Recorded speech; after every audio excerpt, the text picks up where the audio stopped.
tidak sesekali tanpa disengaja memberikan kejutan ekspresi cinta itu dengan cara menyuapi. Apa ya istilahnya, kalau foto no di candid Mbak ya, maksudnya bukan disengaja, ayo mau tak suapi, tidak begitu. Jadi ketika sedang bersama berdua tiba-tiba Nabi menyuapi istrinya. Nah, suapan demi suapan itu sebenarnya adalah bisa menumbuhkan cinta-cinta yang, apalagi ini kalau sudah pengantin lama ya tetap harus begitu. Kalau pengantin baru kan kadang masih suap-suap masih manja. Enggak yang seperti itu. Jadi kalau menyuapi waktu di pernikahan itu kan ada momen itu Mbak Zain. Di momen pernikahan itu kan biasanya ada pas nyuapi ya biasanya gitu. Nah, bukan yang seperti itu. Kalau itu kan di guide ya, ada guide-nya. Ada nanti 1, 2, 3, itu tidak begitu. Jadi ketika sudah menikah, sesekali tanpa direncana kita suapi istri kita. Nah ini silakan dipraktekkan dengan niru sunnahnya Nabi. Jelas ya, yang pertama apa? Menyuapi istri. Yang kedua, Nabi punya kebiasaan adalah minum dari gelas yang sama. Jadi ketika Aisyah kalau tidak salah ya, atau istrinya itu minum di gelas, kemudian Nabi mengambil dan meminum di pas gelas, di bagian gelas, di bekas mulutnya istrinya. Kemudian istrinya terperangga, itu loh, kok gelem gitu artinya. Nah akhirnya istrinya juga meminum lagi di gelasnya dan berulang itu. Jadi meminum di gelas yang sama. Nabi punya kebiasaan seperti itu. Nabi punya kebiasaan yang seperti itu. Minum dari gelas yang sama. Ya kalau kita niatnya ngirit Pak ya, minum di gelas sama irit biar enggak cuciannya banyak. Tapi kalau niatnya ngirit ya nggak dapat pahala ya, mungkin nggak dapat pahala ya. Tapi kalau niatnya ya Nabi seperti itu, saya nyontoh. Kalau tidak nyontoh Nabi, mau nyontoh siapa lagi gitu, karena teladan kita Nabi. Kalau nyontoh film Korea ya kita nggak dapat pahala, walaupun di kebiasaan barat, di bahasa Jawa ya ada yang seperti itu untuk menunjukkan keromantisan. Tapi kita punya contoh teladan, Nabi juga melakukan itu, sumbernya dari Nabi. Jadi yang pertama tadi menyuapi istri dalam rangka bukan seterusnya, dan istri juga jangan terus manja tiap hari suapi, kalau nggak disuapi nggak mau makan, nggak begitu. Ya nggak begitu artinya, silakanlah diterjemahkan sendiri. Kalau menyuapi istri itu balik, yang menyuapi istri kan biasanya istri kan yang menyuapi suami itu. Nah, kalau itu sudah biasa ya, tapi dalam guru-guru yang saya menyampaikan kalau yang Nabi itu menyuapi istri, yang laki-laki menyuapi istri. Terus yang kedua minum dari gelas. Yang ketiga, Nabi itu tidur di pangkuan istri ketika istri sedang haid. Artinya teman-teman semuanya yang besok tolong yang nomor 3 ini ya hati-hati. Artinya ketika istri sedang haid itu pasangan suami istri itu tidak boleh bermain-main di antara pusar dan lutut, di antara udel dan dengkul, itu tidak boleh memain-mainkan seputar itu, karena orang yang melakukan bersetubuh dengan istri suami yang sah ketika sedang haid ya tidak boleh, dosa hukumnya. Maka bagaimana Nabi ketika istrinya sedang haid? Karena jadi Nabi itu punya istri banyak, dan ketika Nabi istri banyak itu kita tidak boleh janggal, kok banyak, karena memang Nabi dibuat contoh bahwa sebenarnya laki-laki itu yang menginginkan hal seperti itu, tapi ada yang mampu yang tidak. Nah, jadi ketika istri sedang haid, ini kalau praktek poligami yang benar ya, menurut guru saya, itu bukan ketika istrinya 2 lalu istri pertama haid terus malam itu ya pindah ke istri yang satu, tidak begitu. Jatahnya kalau ke istri itu dan pas haid itu tetap di situ. Itu yang benar secara syariat seperti itu. Maka ketika di rumah istri yang walaupun istri sedang haid, Nabi tetap situ, dan Nabi untuk tetap mesra itu dengan cara tidur di pangkuan istrinya sambil menyisir dan lain-lain. Nah, nanti kalau sudah menikah bisa praktek dengan contoh menyontoh Nabi gitu. Yang keempat, ketika sedang junub, junub itu sudah dalam hadas besar, Nabi itu mandi di bejana yang sama, mandi bersama. Nah, sunahnya adalah suami istri itu mandi bersama. Ini bisa dilakukan ketika teman-teman masih belum punya anak, terus mungkin sudah tinggal pisah dengan mertua atau orang tua, mungkin bisa. Tapi kalau masih dalam satu rumah, kecuali kalau kamarnya sendiri dan di situ ada kamar, mungkin bisa praktek sunah yang ini. Kalau tidak punya ya jadi jangan, karena kan ya jadi jadi artinya ya walaupun ini sunah tapi kan kita juga harus menjaga adat ketika orang lain ada mertua ada apa ya, ini dijaga. Mandi bersama di satu kamar mandi di badan yang sama, ini adalah salah satu sunah kita mencontoh Nabi. Tuh anaknya sudah besar ya besok tahu sendiri lah. Ini kan teman-teman rata-rata masih belum menikah atau ada yang sudah menikah, saya tidak tahu ini. Nah ini yang keempat. Yang kelima adalah ketika puasa, seorang suami istri itu tidak boleh melakukan hubungan badan. Karena kalau melakukan hubungan badan itu kafarahnya berat. Kafarahnya harus memerdekakan budak. Kalau nggak mampu harus memberikan makan kepada fakir miskin sebanyak, saya lupa ya detailnya, tapi kafarahnya banyak. Tetapi ketika saat puasa masih dibolehkan teman-teman itu mencium pada saat puasa. Tapi kalau nganten baru jangan ya. Kalau nganten baru ini strumnya masih besar ya, walah ini bisa jadi bahaya ini nanti teman-teman. Tapi kalau sudah pengantin lama tetap mesra ya mungkin. Terus yang keenam, teman-teman, Nabi itu menunjukkan cintanya pada istrinya adalah membantu istri dalam urusan rumah tangga pada saat pagi dan petang. Jadi itu Nabi kalau pagi dan petang itu ada di rumah dan membantu membantu pekerjaan rumah tangganya. Jadi salah satunya itu adalah ini ya, Nabi itu ya menjahit bajunya sendiri pada saat di rumah gitu. Terus Bapak Ibu semua, teman-teman, sahabat-sahabat, hal-hal yang privasi, yang sifatnya privasi, kalau jangan sampai itu dikerjakan oleh pembantu. Contoh, celana dalam suami istri itu kalau bisa dikerjakan sendiri, dicuci sendiri, jangan sampai di laundry atau yang lain. Artinya hal-hal ini hal privasi ya, aurat ya. Ini tidak boleh ini. Jadi kita kerjakan. Nah, Nabi hal itu membantu istri dalam urusan rumah tangga pada pagi dan kesibukan suami membantu istri pada saat di dalam urusan rumah tangga itu hebat. Mungkin pada saat pagi suami membantu cuci piring, masak, ngepel, atau pada saat pagi atau petang itu adalah sesuatu yang baik karena Nabi juga melakukan itu. Urusan membantu istri dalam rumah tangga itu luas ya, beda orang beda lah ini. Dan jangan merasa ketika membantu tapi istri juga tidak boleh terus meminta terus menjaga suami ya, enggak juga. Jadi bentuk cintanya suami itu kadang dengan cara membantu hal-hal urusan rumah tangga, tapi istri juga jangan menggantungkan hal ini walaupun suami itu mau membantu dan dengan ngepel, nyuci baju dan seterusnya, itu pekerjaan-pekerjaan yang sebenarnya suami membantu istri. Bahkan ada yang lain sebenarnya adalah kewajiban suami tapi kita yang dibantu gitu. Jadi ini adalah itu. Yang ketujuh adalah Nabi itu mengajak istri ketika bepergian. Nah, teman-teman yang dirahmati Allah, bismillah insyaallah,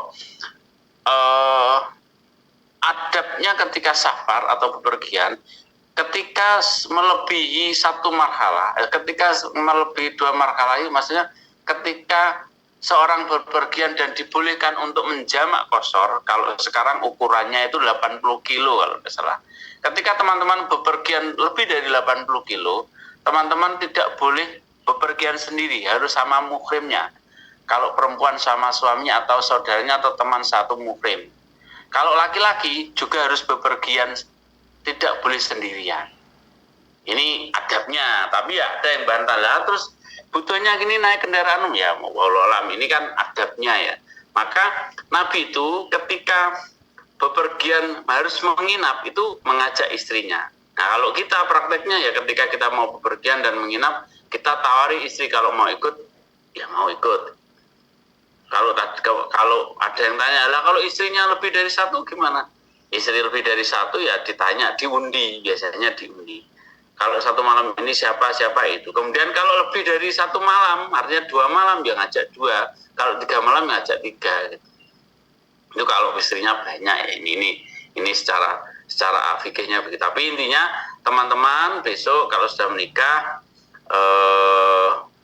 ketika bepergian baiknya memang mengajak istri. Gitu. Kalau acara kantor dan lain-lain ya ini kan ngambil sisi baiknya. Kalau terpaksa tidak mengambil ya semoga tidak apa-apa. Artinya ini kan menjaga fitnah ya teman-teman. Kemudian yang ke-8, Nabi itu rela menanggung beban istri untuk membuat kebahagiaan. Jadi rela menanggung beban istrinya untuk istri sebagai kebahagiaan. Jadi dia berjuang, ini bentuk cintanya seorang laki-laki. Itu bukan hanya dengan kata-kata, tapi menunjukkan cinta dengan perilaku dan mau membantu istri di rumah. Rela menanggung beban-beban istri supaya istri bahagia. Itu adalah kebiasaan Nabi. Ada 8 hal yang teman-teman perlu ketahui sehingga nanti dalam kehidupan sehari-hari bisa praktek mencontoh Nabi. Nanti saya ulangi lagi. Yang pertama apa tadi? Masih ingat teman-teman? Yang pertama adalah Nabi menyuapi istri ketika makan. Jadi menyuapi dengan cara yang tiba-tiba, kejutan atau apa, sehingga nanti terus. Nah, kalau bagi yang sudah menikah mesti tahulah rasanya bagaimana. Tapi terus nanti kalau sudah pengantin lama terus nggak tahu ya itu. Makanya itu kalau pengantin baru apa-apa yang dikerjakan mesti ya bergetar hatinya. Tapi kalau pengantin yang sudah bertahun-tahun ya kadang-kadang itu ya gitu. Bentuk romantisnya begitu. Minum dari gelas yang sama, kemudian tidur di pangkuan ketika istri sedang haid, itu Nabi melakukan. Nabi juga mandi bersama. Kemudian yang kelima, mencium istri pada saat puasa itu diperbolehkan. Tapi kalau teman-teman takut tegangannya tinggi ya jangan. Yang keenam adalah yang jarang orang tahu, bahwa kalau sudah urusan rumah tangga ya diserahkan pada istri. Tidak. Jadi Nabi itu membantu istri dalam urusan rumah tangga pada pagi dan petang. Karena Nabi ini tokoh figur ya. Dia punya waktu-waktu kalau sudah di dalam rumah tidak boleh diganggu karena milik keluarga. Kalau sudah keluar rumah ini miliknya umat gitu. Jadi kalau di jalan, di masjid itu sudah miliknya umat. Gitu. Kemudian yang ketujuh adalah mengajak istri bepergian kalau sedang bepergian. Terus yang ke-8 adalah rela menanggung beban istri supaya istri itu menjadi membuat si kebahagiaan. Karena sebaik-baiknya sedekah adalah salah satunya adalah berkorban, memberi nafkah pada itu teman-teman. Dari kajian malam hari ini, semoga teman-teman bisa mengambil pelajaran yang baik, sehingga setiap aktivitas kita di rumah tangga itu bernilai pahala. Kebersamaan teman-teman dengan suami, dengan istri itu juga berpahala. Maka teman-teman mempertimbangkan ketika menikah nanti, apakah harus LDR atau satu rumah, itu tolong diperhatikan. Beberapa kali saya menyampaikan di forum ini adalah harus punya visi dunia dan visi akhirat. Visi dunianya apa, visi akhiratnya apa. Visi akhirat dengan cara misinya dunia. Jadi bagaimana punya visi akhirat dengan cara menjalankan aktivitas-aktivitas berbagai kegiatan di dunia ini. Contoh visinya adalah masuk surga dari jalan birrul walidain. Berarti teman-teman memilih untuk bertempat tinggal di sekitar rumahnya ibu suami atau apa, tidak harus satu rumah di dekatnya, karena niatnya adalah birrul walidain. Kalau saya visi akhirnya adalah pengen masuk surga dari jalan jihad apa? Jihad dengan dakwah di jalan Islam. Berarti dengan cara bagaimana? dan seterusnya dan seterusnya. Maka itu teman-teman yang bisa saya sampaikan. Semoga bermanfaat. Sekali lagi teman-teman, mari meniatkan setiap keinginan menikah itu kalau memang sedang waktunya segera disegerakan. Kalau belum sudah waktunya tapi belum punya dananya, ya harus di manage nafsunya dengan cara berpuasa. Itu. Nah, bagi laki-laki, bagi perempuan dan laki-laki, carilah wanita-wanita dengan 4 hal ya, karena nasabnya, karena pendidikannya, karena kekayaannya, karena fisiknya, dan karena jika tidak ada, karena agama. Jika tidak, itu utamakan yang agama, karena dengan beragama kita akan menjadi berkah dan bahagia, karena fisik akan berubah, kekayaan juga akan bisa berganti, kemudian nasab juga mungkin DNA nasab itu sangat berpengaruh, kemudian hati-hati juga ketika menikah dengan era yang sekarang ini, teman-teman, terutama yang perempuan, yang laki-laki. Syarat-syarat menikah itu kan sudah dijelaskan ya, harus ada walinya. Kalau menikah ditanyakan betul ini anaknya siapa, anak angkat atau tidak angkat, kepada wali perempuannya ya, yang laki-laki, karena jangan sampai ada orang mengambil ini yang riskan ya. Saya sampaikan syarat menikah itu harus wali dan saksi ya. Nah, walinya itu harus wali yang benar-benar wali. Wali itu maksudnya adalah wali di mana ia adalah benar-benar anak sah orang tuanya. Artinya begini, kalau mohon maaf, ini saya tidak berniat menyindir, tapi ini perlu saya sampaikan, ini perlu dengan dengarkan ini. Kalau ada anak perempuan dilahirkan, secara biologis adalah ayahnya sah, tetapi dia lahir di luar nikah, ayah itu tidak berhak untuk menjadi wali. Tidak boleh mencorong ini, berhak jadi wali terus memasrahkan pada naib atau pada pegawai, kalau saya nikahkan ini, walaupun dia nikah harus kayak wali hakim gitu teman-teman. Nah, ini nanti bisa ditanyakan. Ini karena syarat menikah itu sangat, kalau ini tidak sah menikahnya, teman-teman bisa persyaratan. Kalau tidak sah menikahnya ya menikahnya tidak sah. Kalau tidak sah ya yang dengan lakukan itu bisa menjadi zina gitu teman-teman. Jadi hati-hati. Terus caranya teman-teman ya minta petunjuk Allah dengan ikhtiar, dengan cara guyon-guyon ya. Kalau sama suami itu nggak masalah ya. Suami kan tidak punya ini ya. Kalau suami itu kan tidak wajib, tidak perlu wali nikah. Kalau laki-laki, yang perlu itu perempuan. Maka yang laki-laki harus harus menanyakan. Yang perempuan juga itikad baik. Andaikan, maksudnya gini ya, andaikan kok ada yang ternyata tiba-tiba pengakuan aku sakjane orang bapakmu, teman-teman tidak usah shock. Artinya ya Allah memberikan pelajaran kehidupan, dijaga hatinya biasanya. Karena saya punya beberapa teman yang sejak sekarang ngotot tuh pokoknya anakku dipisahkan dari orang tuanya gitu, dipisahkan orang tuanya, dan itu sebenarnya anak angkat ya, tidak dikasih tahu bapaknya siapa. Kalau perempuan bahaya, kalau perempuan itu kan harus wali nih. Termasuk saya punya adik angkat itu, tapi karena di desa itu polos dan bapak saya termasuk tahu, tetap dikasih tahu sejak akhir, kamu diambil anak ini, bapak aslim ini, sehingga pas nikah yang jadi wali tetap bapak sahnya, bapak sah secara agama ya. Itu teman-teman, semoga bermanfaat, teman-teman bisa mengambil pelajaran. Jika ada pertanyaan kami persilahkan, silakan.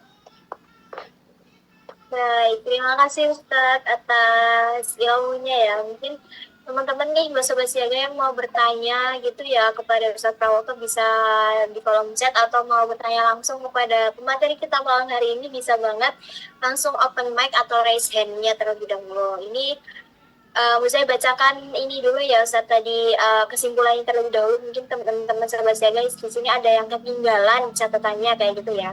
Jadi saya bacakan dulu terkait 8 kebiasaan Nabi yang bisa kita teladani, apalagi memasuki bulan Sya'ban kayak gitu ya.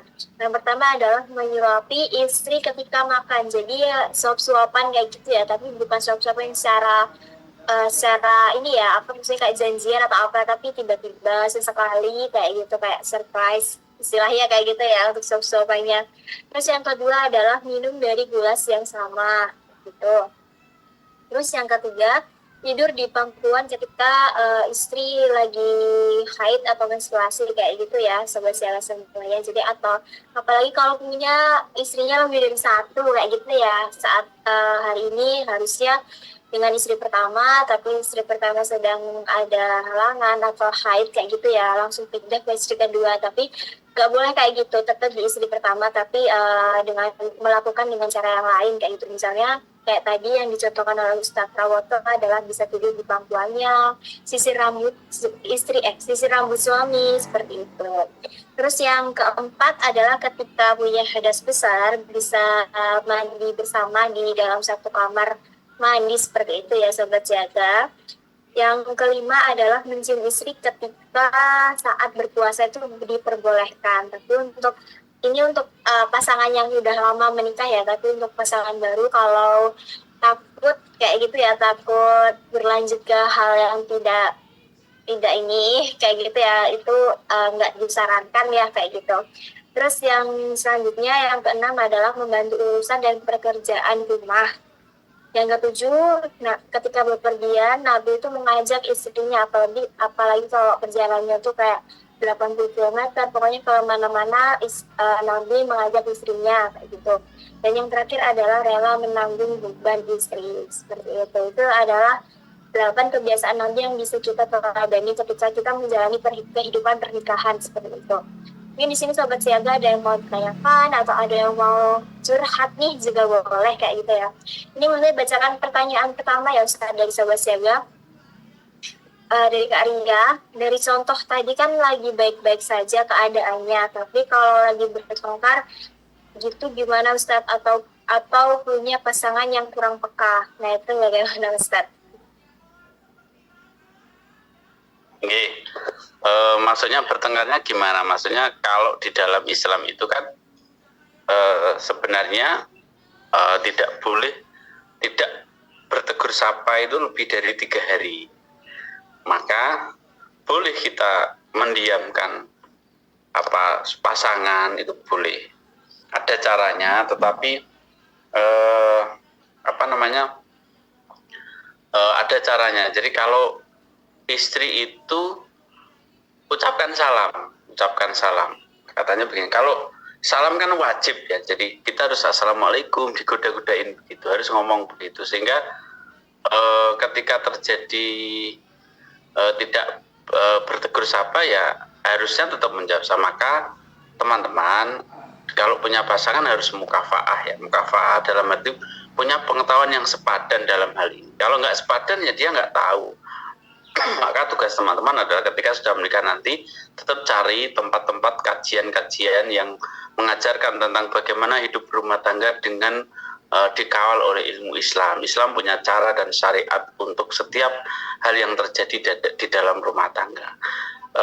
Rumah tangga itu kalau di dalam Islam sederhana. Kalau laki-laki nih terutama ya laki-laki, kalau memang kita ditakdir punya istri yang solehah, yang tawaduk dengan kita, ya kita bersyukur, kita ibarat raja. Tapi kalau kita ditakdir punya istri yang cerewet dan seterusnya, dan kita harus sabar, katanya begitu.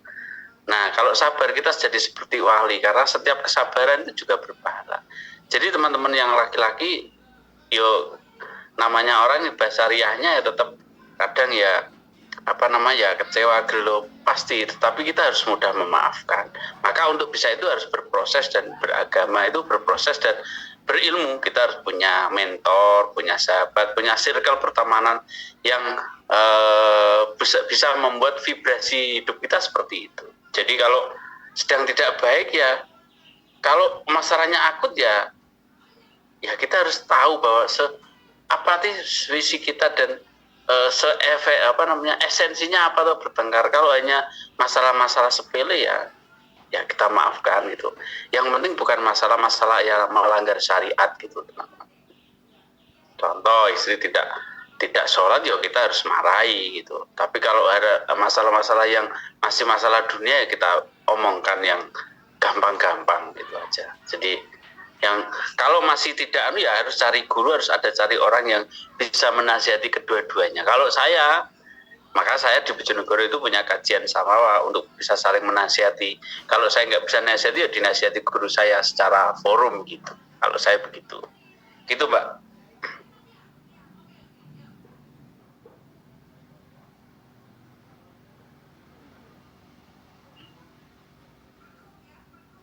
Masih di mute Mbak. Mbak Musi masih di mute. Mohon maaf Ustaz. Oke, baik, terima kasih Ustaz atas jawabannya. Mungkin Karya bisa bantu kasih feedback ya, apakah sudah menjawab atau kurang memuaskan gitu ya.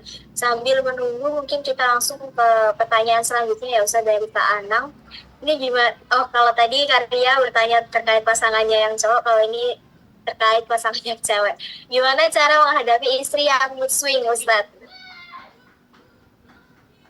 Swing itu moodnya sering berubah gitu ya? Iya betul, sering berubah-ubah gitu Ustaz, kayak tiba-tiba marah, tiba-tiba bahagia, kayak gitu.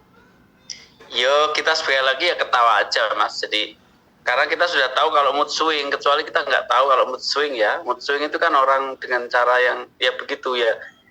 Ya kalau kita kuat hadapi ya kita hadapi dengan senyum, kalau nggak kuat ya kita keluar aja, pergi dari rumah, maksudnya tinggal ngopi gitu aja, selesai gitu. Nanti kalau kira-kira sudah reda ya balik lagi ke rumah gitu aja Mbak Musi. kata guru saya, kalau saya listrik mulai dengarkan tadi loh, maka teman-teman bukan wajib ya, artinya butuh komunitas circle yang saling menguatkan, jangan sampai salah curhat. Terus pesan saya gini ya teman-teman, dua di pertanyaan tadi, jangan gampang menyampaikan problem keadaan rumah itu kepada keluarga ya, artinya kepada ibu, kepada bapak. Karena kalau kita masalah kecil kita ceritakan itu, orang lain termasuk bapak ibu itu akan menilai pasangan kita. Kalau sudah kita menilai, dia akan mencatat, akan ikut kecewa. Padahal belum tentu yang dilakukan suami itu salah gitu. Artinya kadang-kadang hal-hal kecil itu orang tua ikut-ikutan, jangan sampai begitu teman-teman ya. Kalau sudah ini adalah pilihannya jenengan ya jenengan bertanggung jawab dan sabar karena pilihan jenengan pasti ada yang di luar ekspektasi, pasti gitu. Saya milih istri saya di luar ekspektasi, maksudnya ada sesuatu yang tidak sesuai yang saya ekspektasikan. Kalau masalah fisik kan mungkin, tapi kan masalah hati kadang berubah, ternyata begini, ternyata begini. Ketika ternyata begini, kita harus ridho dan kita maklum dan kita maafkan. Nah, disitulah letak kebijaksanaan, kedewasaan kita diuji teman-teman. Gitu. Maka kalau mood swing, mood swingnya, jadi kan cari cara, kan sudah nikah lama. Kalau baru kok mood swing gini, cari kesenangan istri apa, jalan-jalan atau beli baju. Kalau punya uang maka dibelikan, kalau nggak punya ya sabar ya, dengan doa, sholat, ditinggal ngopi atau dengarkan aja, nggak usah dibantah. Jangan anggap aja itu suara radio atau suara orang bakul jamu, dengarkan, nggak usah dimasukkan hati. Karena namanya mood swing, apalagi mood swing dan apalagi lagi haidnya di awal-awal gitu ya, jangan. Tapi kalau sudah nggak kuat, nah namanya orang itu kan kadang meluber ya, kalau dia keluar ngopi, ketemu teman, cari kajian, majelis atau apalah yang cari kebaikan-kebaikan di luar untuk dijalankan. Kalau saya triknya begitu, tips saya. Jadi saya tinggal keluar gitu, maka keseringan terlalu mesra dengan istri itu berlebihan juga tidak baik, terlalu jauh juga tidak baik. Ya sedang-sedang saja gitu. Dan kadang ya kita keluar kemana, kayak saya ini seminggu sekali kayak saya di luar kota gitu, dalam rangka kerja gitu. Nah biasanya kalau di rumah itu di WA kangen dan seterusnya, itu biar ada yang begitu-begituan itu. Tapi kalau tiap hari mesra itu ya pasti ada, namanya orang itu pasti ada nggak cocoknya. Kalau nggak cocok ya berarti sudah berlebihan, ada hal sesuatu yang mungkin tidak. Maka Mas ya, kalau mood swing ya dicari mood swingnya, obatnya apa, mesti adalah obatnya. Cari apa namanya bahasa cintanya istri apa? Kalau orang mood swing itu biasanya orang feeling. Nah, orang feeling itu senang dengan kata-kata. Dengan kata-kata ya apa? Mood swing itu dengan sentuhan, dibeli, disayang, diatur. Kalau masih tidak mempan ya tidak tahu sukaannya apa diajak maka kalau menurut guru buset sebenarnya kalau kita pacaran lama terus akan cocok ya enggak. Pacaran lama ya tidak akan menjadikan jaminan rumah tangga akur terus. Pacaran maksudnya dengan kenal langsung menikah juga tidak menjadikan terus tidak cocok juga tidak. Justru ada ini tinggal kita sebenarnya, maka kita sebagai suami harus terus belajar menjadi semakin bijaksana, tahu bahwa suami itu ya tugasnya membimbing. Kalau istri lagi ya didengarkan, kalau tidak kuat ya kita keluar rumah, ditinggal ngopi gitu, selesai gitu. Nanti balik lagi kita doakan istrinya gitu. Kalau mood swing itu kemungkinan kurang sajen mas kalau orang Jawa. Kalau kita nggak bisa nyukupi sajennya ya kita terima. Kalau kita bisa nyukupi sajennya ya kita kasih sajennya gitu. Gitu aja Pak Mus. Baik, Ustaz, terima kasih atas jawabannya. Ini karena udah ini ya, sebenarnya udah tahu istrinya sukanya apa kayak gitu ya kalau lagi musim. Jadi tinggal eksekusinya aja kalau lagi musim itu harus kayak bagaimana ya Kak Anang. Jadi semoga membantu ketika saat nanti istrinya muslim bisa langsung dikasih sajennya lah istilahnya kayak gitu kata Ustaz Prawata tadi. Baik Ustaz, kita lanjut ke pertanyaan yang terakhir ya mungkin ini Ustaz. Ini dari Kak Rizky, salah satu kebiasaan baiknya adalah rela menanggung beban istri. Itu salah satu poin yang tadi ya Ustaz, poin yang ke-8 itu tadi ya. Lalu ketika istri melakukan kesalahan, apakah suami boleh meminta istri untuk bertanggung jawab atas perbuatannya sendiri? Atau itu tetap menjadi tanggung jawabnya suami? Seperti itu. Ustaz. Pertanyaannya itu Mbak ya. Ya, kesalahan apa dulu dong? Kalau kesalahan yang sifatnya keluar ya kita sebagai suami tetap harus bertanggung jawab karena istri kan apa ya artinya di bawah naungan kita, katakan istri punya hutang gitu ya suami harus bertanggung jawab. Urusan nanti istri disuruh bertanggung jawab nanti tinggal di dalamnya internalnya, tapi di luar ya sudah bertanggung jawab, nanti tinggal di dalam didiskusikan gitu. Diskusi artinya bukan jangan lepas tanggung jawab ya, artinya kalau istri melakukan kesalahan ya kita tanggung jawab, maka istri harus kita didik dengan cara apa? Didiknya dengan cara agama, dengan ilmu agama. Maka di 2 kajian terakhir maksudnya saya selenggarakan di Bojonegoro itu adalah dengan apa keluargamu kau didik, itu judulnya itu ya, dengan agama. Maka kalau yang sifatnya kesalahan apa? Kalau kesalahan di rumah ya mengalir gitu. Kalau dalam tanggung jawab kan kita katakan istri mecahkan piring ya tanggung jawab, piring suruh ganti gitu kan ya bisa kan, contohnya gitu. Makanya masalah yang bagaimana gitu, karena di dalam Islam suami akan dimintai pertanggungjawaban atas orang-orang yang dipimpinnya. Jadi anak istri itu jadi tanggung jawab kita, maka kita mendidik. Kecuali kalau kita sudah mendidik terus masih di luar kendali saya, wallahu a'lam gitu Mbak ya. Jadi tanggung jawab yang bagaimana itu yang saya, masalah apa dulu, kalau masalah lingkungan ya, kalau masalah lingkungannya secara umum katakan di perumahan ada sesuatu yang urusannya dengan sesama ya disuruh bertanggung jawab, ayo selesaikan, kita membimbing, kita mendorong untuk yang baik. Kalau urusannya dengan orang umum dan melibatkan banyak orang yang tidak mukrim, kata lagi kita harus dampingi ya, kita maju gitu. Tentu kalau istrinya yang kita salah ya kita suruh minta maaf, bertanggung jawab. Tapi kalau istrinya tidak salah ya kita dampingi. Jadi enak lah gitu. Jadi maka urusan yang bagaimana yang harus kita tahu. Kalau urusan di luar, katakan di luar sepengetahuan suami, kalau suami cinta ya pasti suami akan bertanggung jawab. Kalau suami sudah lagi tidak cinta dan itu di luar kuasa dan diomongkan diulangi berkali-kali dan suami sudah tidak kuat, ya monggo ambil keputusan. Contoh contohnya saya nggak punya contoh, istri melakukan sesuatu yang di luar syariat dan tidak bisa dimaafkan, ya monggo memaafkan feedback, tapi kalau tidak memaafkan ya tetap dengan cara baik-baik untuk menyelesaikannya. Intinya tetap komunikasi dengan baik, bertanggung jawab itu tidak harus dengan cara mengambil alih. Kita harus tahu, dan kalau kita memang menganggap istri adalah belahan kita, ya kita pasti harus tanggung jawab. Cuma tanggung jawabnya itu loh, katakan meminjam uang yang besar gitu. Kalau kita ya tentu kita sebagai suami harus tanggung jawab. Cuma cara membayarnya itu suami harus mendiskusikan, apakah akhirnya istri harus bekerja menjual ini untuk dan gitu, atau sementara dipinjami dulu nanti istri mengembalikan. Itu tentu urusan sosial yang harus didiskusikan. Gitu Mbak ya kira-kira. Baik Ustaz, terima kasih. Ini ada respon lagi dari yang bertanya tadi ya Ustaz. Berarti ini tergantung seberapa berat masalahnya, dan bergantung kepada masalahnya ini letaknya di posisinya di lingkungan yang seperti apa kayak gitu. Apakah masalahnya apa ya? Tadi dicontohkan ya di lingkungan atau di masyarakat secara umum atau bagaimana kayak gitu ya Ustaz ya. Balik lagi ke permasalahan, titik letak permasalahannya itu seperti apa. Jadi kalau masalahnya berat Mbak ya, berat dan di luar kuasa kita ya, kalau kita mampu ya kita bertanggung jawab. Tapi kalau kita tidak mampu ya diskusikan sama ya, saya gak kuat kalau begini, terus bagaimana.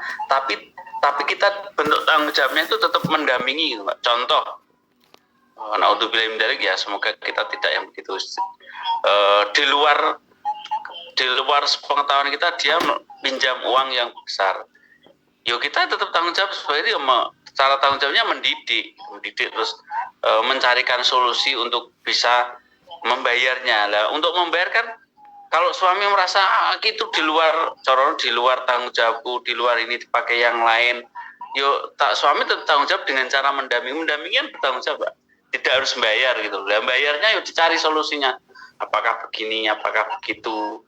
Kalau harus bayar saya kuat, itu karena tidak pengeluaran kita bukan dipakai untuk saya atau bukan untuk suami secara pribadi. Jangan-jangan kesalahan itu memang kita sebagai suami tidak pernah mendidiknya. Nah kalau kita tidak pernah mendidik, kita harus tanggung jawab dong gitu. Maka menikah kan tidak sekedar bercinta terus melakukan hubungan badan, itu kan tidak begitu. Itu kan kesekian kalinya. Menikah adalah salah satu ibadah di mana orang-orang soleh itu pengen memiliki anak yang anaknya menjadi aset dunia akhirat yang akan meneruskan sujud-sujud dan meneruskan kebaikan-kebaikan dan tradisi-tradisi baik yang ada di dalam keluarga itu. Kalau hanya urusan nafsu, ya hewan juga nafsu, selesai. Tapi menikah kan tidak seperti itu. Maka teman-teman ketika mau menikah, sholat istikharah yang benar. Semoga kalaupun nanti pasangan kita tidak sesuai ekspektasi gitu tadi ya, di luar itu ya harus belajar legowo dan bijaksana. Kalau bisa bertanggung jawab dengan mengambil alih, tadi kan ada tuh rela menanggung beban tadi ya. Kalau rela menanggung badan mampu ya ambil alih, tapi kalau tidak mampu ya konsekuensinya didiskusikan. Kalau masih tidak mampu didiskusikan, terjadi jalan pun tuh ya diskusilah, mintalah nasihat dari orang-orang tua yang lebih ahli dalam hal ini, baiknya bagaimana. Kalau dalam hal syariat yang tidak biasa ya, karena di menikah itu kan sebenarnya menikah yang baik-baik, terus kalau tidak cocok ya berpisahlah dengan cara baik-baik, itu kan begitu. Kalau diterjemah itu loh, waktu cuma kan di Jawa kan sakral ya, artinya kopil tuh nikah atas ijazah dan seterusnya, dan itu kan kalau mendengar keterangan guru-guru saya kan sebenarnya di dalam situ ada istilah, kalau saya nikahkan dengan baik, kalau cocok ya lanjutkan, kalau tidak cocok ya coro pisah ya baik-baik gitu ya. Jadi tapi terus bukan niatnya tidak baik ya, tidak niatnya ibadah gitu Mbak Mus.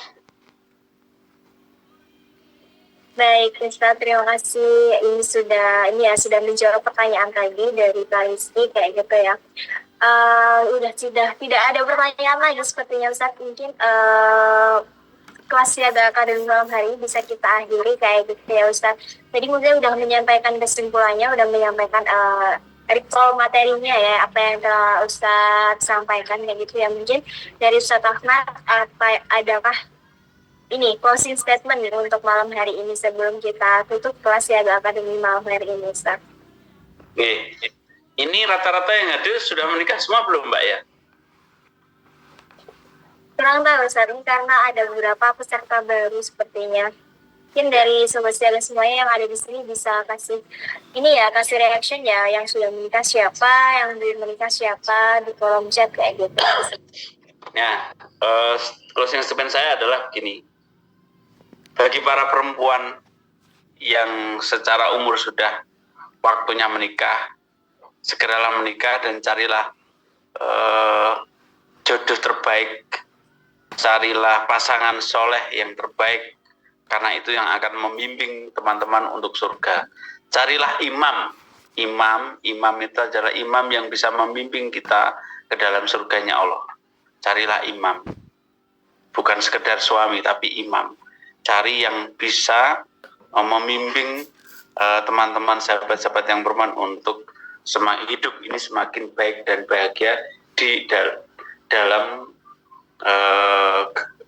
rahmatnya agama Islam itu yang harus diperhatikan. Jangan hanya melihat fisik yang tampan, jangan hanya melihat harta. Fisik juga penting, harta juga penting, kedudukan juga penting, karena itu juga menjadi salah satu faktor. Tapi ada yang lebih penting lagi adalah agama dan kesolehan. Maka jika datang kepada kalian laki-laki yang soleh, maka pertimbangkan dengan cara tanyakan dengan cara sholat istikharah, minta petunjuk pada Allah. Tuh, daripada teman-teman jagalah kehormatan, jagalah auratnya teman-teman dengan cara beragama yang baik, sehingga Allah nanti akan menjaga jodoh-jodoh kalian.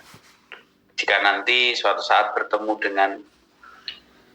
dengan pasangan, lihatlah dan diskusikan. Karena ketika sudah menikah maka kita terima apa adanya apa yang ada dalam jodoh yang dikirimkan pada kita, niatkan untuk karena Allah dan beribadah karena Allah. Jika memiliki pasangan yang mungkin tidak sesuai ekspektasi, ini jadikan ladang, jadikan wasilah untuk beramal soleh, melakukan ibadah. Bagi laki-laki, jaga diri teman-teman, berdoalah pada Allah dikirimkan wanita solehah yang bisa menenangkan, karena sebaik-baiknya wanita adalah wanita yang solehah. Kenapa? Solehah itu bukan sekedar fisiknya, fisik yang cantik ya kita cari, tapi ketika fisiknya cantik, hatinya tidak solehah, akan menjadikan telinga kita merah karena omongannya yang pedas, sikapnya yang tidak enak. Ya di awal-awal mungkin secara nafsu kita senang, tapi ketika kecantikan itu akan hanya dinikmati sekian hari, sekian menit saja. Setelah itu kita pasti akan melihat bagaimana kedalaman hatinya. Ketika orang tertarik dengan lawan jenis itu akan sekian menit lihat kecantikan, tapi setelah itu ia akan melihat kedalaman hatinya, cara berkomunikasinya, cara berpikirnya, pengalamannya, dan seterusnya. Dan apakah mukafaah? Maka keduanya saya pesankan, carilah yang mukafaah. Mukafaah itu ya, yang sama, setara, sederajat, seimbang.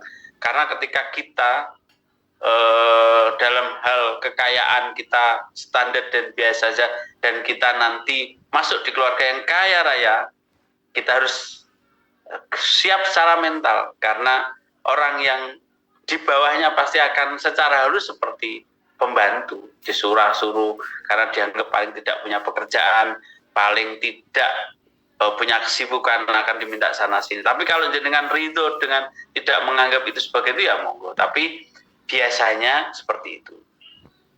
Maka yang sama, termasuk dalam hal urusan agama.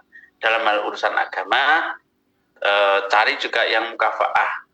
Kalau kebiasaan kita Islamnya sudah baik, ya cari yang baik atau yang mau belajar baik. Karena kebiasaan contoh di keluarga kita itu rajin sedekah, kemudian biasa wakaf dengan nilai jutaan. Ketika kita dengan keluarga yang merah, keluarga yang jauh dari agama, hal-hal itu menjadi masalah bagi mereka, dan sedekah 5 juta dilarang dan seterusnya.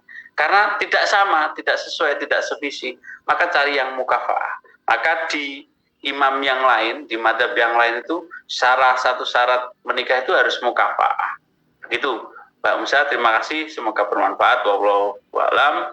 Semoga yang baik bisa kita dapatkan. Kalau ada yang salah dari saya mohon maaf sebesar-besarnya.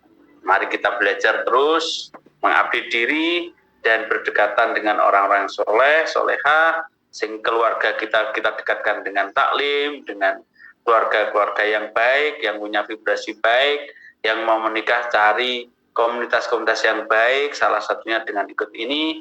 Dan teman-teman, ajaklah bergabung sahabat-sahabat yang di luaran sana, karena hadisnya berbunyi, barang siapa menunjukkan sebuah kebaikan, maka jika orang yang ditunjukkan itu melakukan kebaikan, maka teman-teman akan mendapat kebaikan yang sama persis dari orang yang melakukan tanpa mengurangi pahala. Maka seperti MLM, kita di forum ini bisa ngajak 2-3 orang, setiap orang yang kita ajak insya Allah berpahala, dan pahalanya juga. Jadi kalau kita ikut kajian malam ini pahalanya 10, dengan mengajak 2 orang kita dapat 20, maka pahala kita 30, karena 2 orang yang kita ajak. Kemudian orang itu tetap dapat pahala 10-10 tanpa mengurangi jatah mereka, dan seterusnya. Terima kasih, sampai ketemu di kajian bulan berikutnya. Saya Ahmad Prawoto, salam hangat dari Bojonegoro. Wassalamualaikum warahmatullahi wabarakatuh. Waalaikumsalam warahmatullahi wabarakatuh. Terima kasih banyak Ustaz Prawoto yang telah menyampaikan ilmunya. Terima kasih sekali lagi yang sudah menyempatkan waktunya di saat-saat lagi di lereng gunung, kehabisan lagi mati listrik seperti itu. Terima kasih banyak Ustaz Prawoto, dan saya selaku moderator malam hari ini mohon maaf apabila ada kata-kata yang salah bagi saya sobat kelas siaga akademi malam hari ini. Sampai jumpa di Selasa minggu depan, di mana